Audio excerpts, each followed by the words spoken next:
Given the threat of the Chinese Communist Party, they're trying to put poison into the minds of our youth. Do you think the CCP is the greatest threat facing American youth today? I think that when you look at foreign influence, people will try to blow up Russia or China or even homegrown groups. But I think that when you really peel back the man behind the curtain, I do not think it is an unfair characterization to say that the CCP is weakening the United States internally.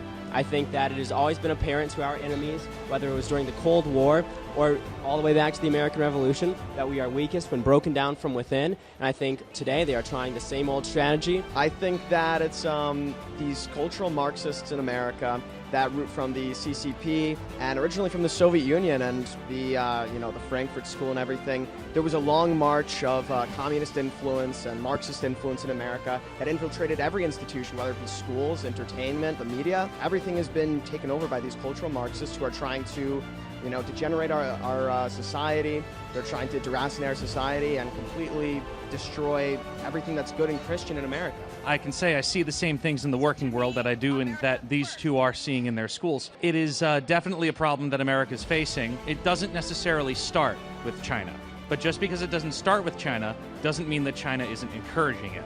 So people will point out that these ideas, they started in Europe, they started with intellectual institutions that emerged after the Second World War, but what they don't realize is that when they see that, China is taking these institutions and amplifying them in order to undermine the American people. I think it's true that the media has been covering up a lot of the youth waking up in America. I think that the kind of Generation Z, the younger generation, has a vast conservative influence on it.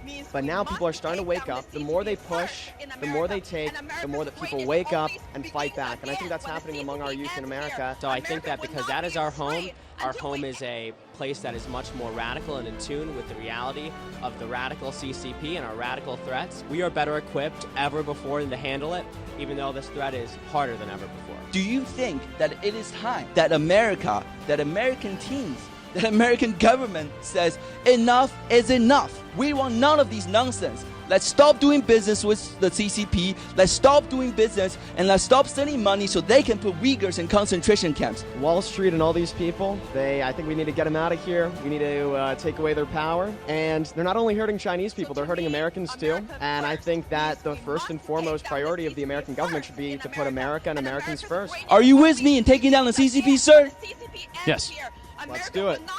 I don't think there's a question about